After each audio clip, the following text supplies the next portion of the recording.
안녕하세요, 박진우입니다. 오늘 이번 시간에는 드디어 전쟁의 그 소용돌이에서 벗어나 고려의 국내 모습으로 다시 한번 돌아오게 되었습니다. 오늘 제목은 칠판에 보이시다시피 문벌귀족 사회의 동요라고 하는 단원이 되겠습니다. 자, 문벌이라고 하는 단어에 여러분들 오늘 중심을 기울여 주시면 되겠습니다. 자, 이전 시간에 잠깐 언급을 했었는데요.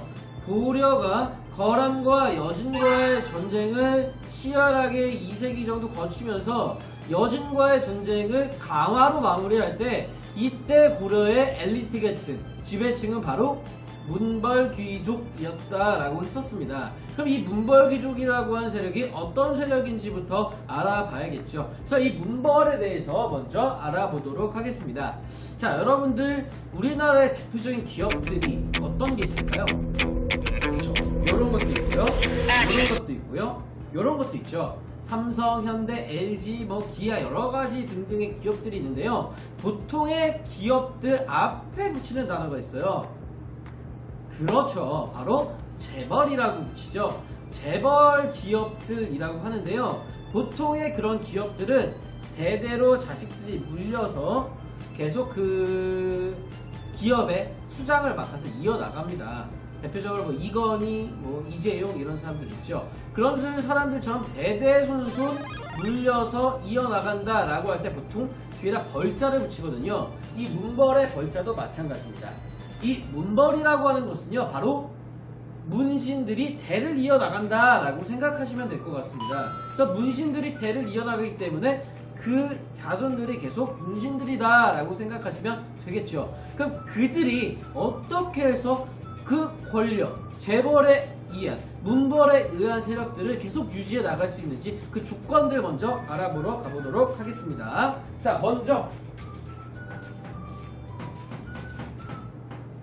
정치적인 조건부터 살펴보도록 하겠습니다. 고려의 광종 때 실시했던 바로 과거제가 있었죠. 과거제를 통해서 이들은 관리로서 성장할 수 있는 계기를 마련해 나갔죠. 또한 고위관직, 5품 이상의 고위관리를 지낸 자식들에게 관직을 물려줄 수 있는 음서라고 하는 제도를 통해서도 이들이 성장할 수 있었습니다. 그래서 과거에 합격하거나 음서를 통해 물려받으면서 계속 관직을 유지할 수 있었다라고 보시면 되겠습니다. 다음으로 얘네들이 아무리 머리가 좋아도 뭐가 있어야 될까요? 배가 불러야겠죠. 그들이 배가 부르기 위해서는 바로 경제적 조건이 필요한데요. 바로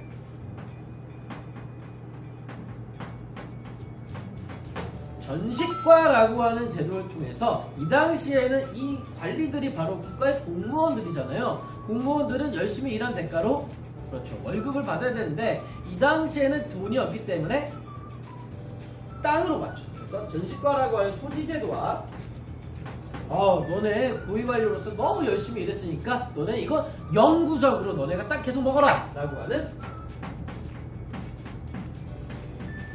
공음전을 통해서 이들이 성장할 수 있었습니다. 자, 그러면요, 자, 음서와 공음전에 공통적으로 들어가는 말은 바로 음자죠. 이 음자가 물려준다라고 하는 뜻이 있는데요. 그래서 계속 물려주다 보니까 얘네들이 배불리 먹고 잘 살 수 있고 고위관료로 올라갈 수 있었죠. 그래서 이 음서와 공음전이 바로 고려 시대의 귀족적인 성격을 보여주는 대표적인 정치제도와 경제제도다라고 보시면 되겠습니다. 그러나 과거제와 전식과 제도를 통해서는 그래도 귀족적인 성격, 이전의 삼국시대보다 귀족적인 성격에서 벗어나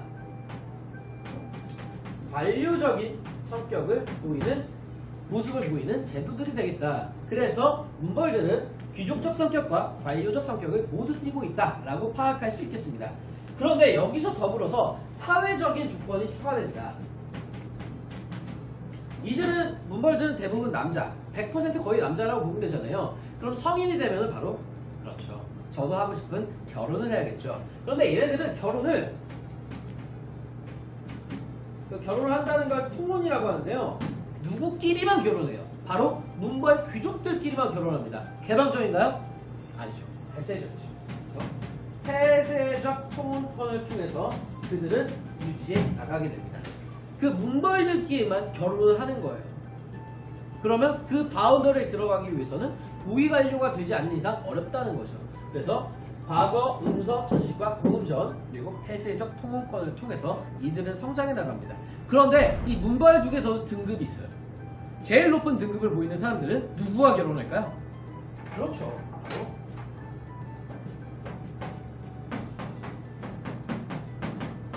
왕실과 결혼할 정도로 급격하게 성장하는 모습을 보이게 됩니다. 자, 이렇게 문벌 귀족들이 계속 세력을 확장해 나갑니다.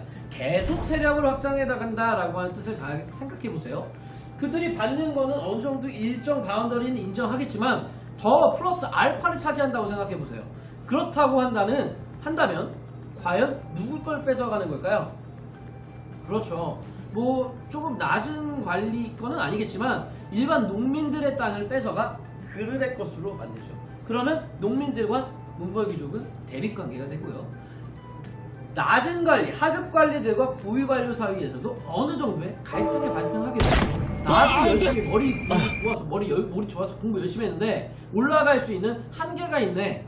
이런 모습, 신라 사회에서 유스품의 모습에서 볼 수 있던 그런 모습이 아직까지 남아있는 이국적인 모습입니다. 자, 사진을 한번 볼게요. 고려시대의 총각을 이자겸이라고 하는 사람이 대표적인 그런 모습들입니다. 자, 한번 글을 읽어보세요.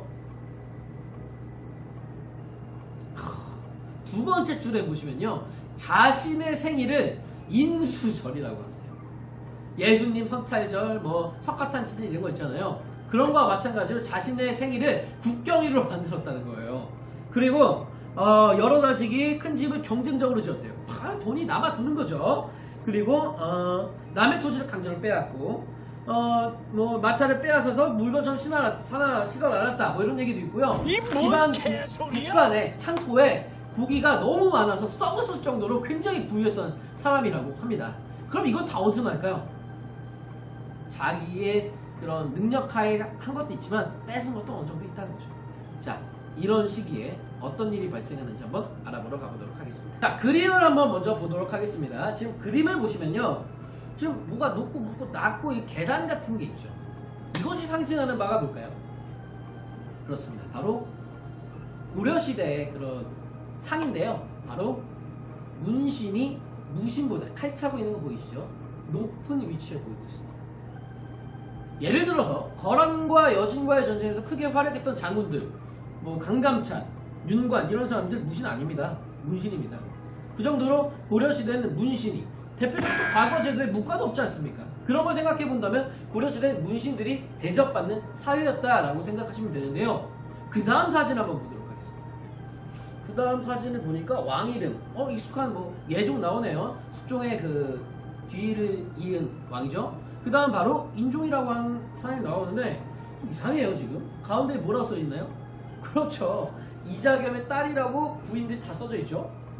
그러면 이자겸의 딸들이라면 예종과 인종의 관계는 그렇습니다, 장인이죠. 장인과 사위관계죠. 그런데 잘 살펴보면요, 인종과 예종은 아버지와 아들 관계인데 이자겸과 무슨 관계일까요? 인종은요? 이자겸의 딸들이 부인이니까 뭐 사위와 장인 관계죠. 또 보시면요, 하하, 외할아버지이기도 해요. 그렇다고 하는 건 외할아버지이자 장인. 자, 지금 이자겸은 딸을 몇 명씩 보냈습니까? 그렇죠, 3명이나 보냈죠. 삼겹장인입니다. 삼겹장인. 삼겹살도 아니고 삼겹장인이라고 부를 정도로 왕한테 왕실에 그렇게 폐쇄적인 통호권을 보여준 유명한 사람이 바로 이자겸이라고 하는 사람입니다. 그러면 이자겸은 인종을 어떻게 볼까요? 그리고 인종이 나이가 또 어렸어요. 무시했겠죠. 갓난아이 같은 놈. 내가 너 아버지부터 잘, 이런 식으로 굉장히 무시하겠죠. 그리고 또한 자신은 굉장히 높은 관직에 있는데 자신이 심지어 왕도 아닌데도 불구하고 왕 보고 이리 좀 오라 그래요. 굉장히 기분 나쁘겠죠. 그런 식으로 내가 왕인데도 불구하고 왕 행세를 할 수 없는 그 왕의 입장 어떨까요? 그런 하에 인종은 하나의 계획을 꾸미게 됩니다. 어떤 계획을 꾸미냐면요.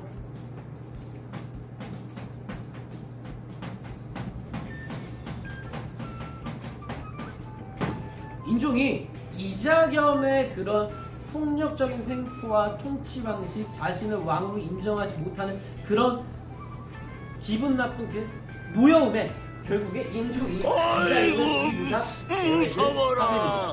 야, 왕이 신하를 죽이려고 지금 반란을 일으키고 있다는 거예요. 근데 이 제목은요, 이자겸의 난입니다. 이자겸의 난이에요. 근데 일단 첫 번째로 인종이 이자겸을 죽이려고 합니다.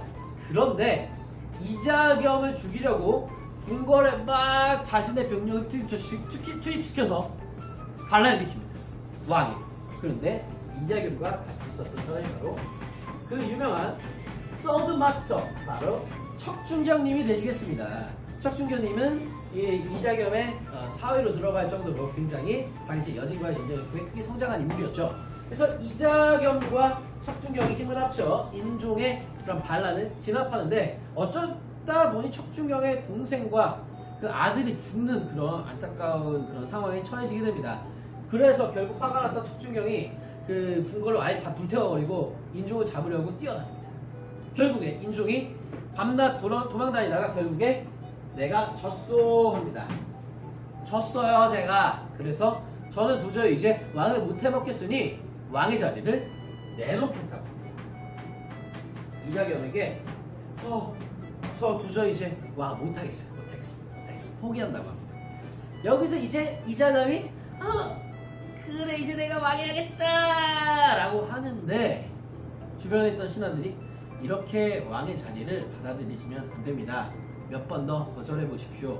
그래서 또 3번 거절합니다. 그랬더니 이제 인종이 제안을 하지 않습니다. 그런 상황인데요. 여기에 더불어 또 어떤 일이 발생하냐면요, 이제 인종을 이자겸의 집으로 가둬놓습니다. 야, 정말 진짜 미쳐버릴 지경이죠. 이제 반란도 실패했으니까 이자겸이 완전 밑으로 들어가 버리게 되는 거예요. 그리고 이자겸은 왕의 영을 받아 엄청난 그런 권력을 쥐게 되는데요. 그 이자겸의 그 관직 이름이 무려 54자라고요. 지금 제가 잠깐 보고 읽을게요.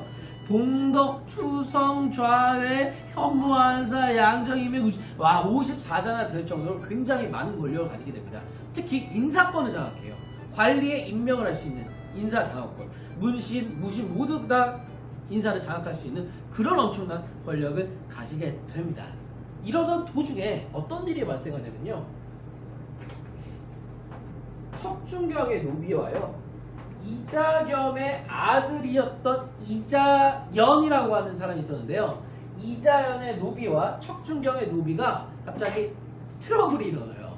이 청소 같은 거 하다가 말싸움이 벌어져요.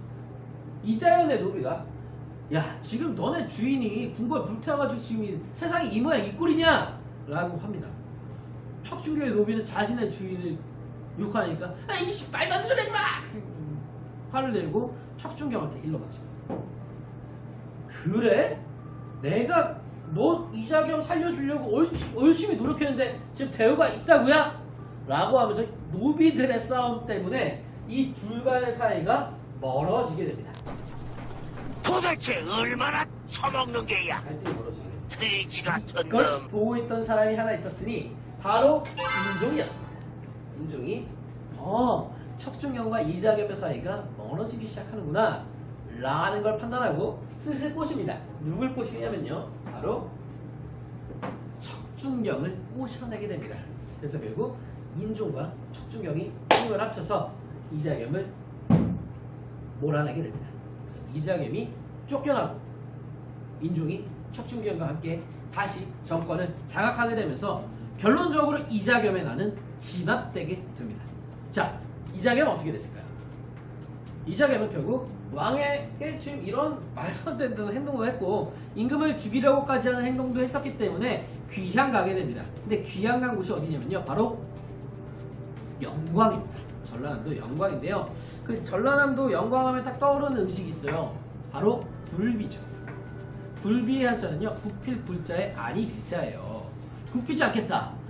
그래서 이자겸이 자신의 그 빡침을 보여주기 위해 굴비를 왕한테 줬다는 얘기가 있습니다.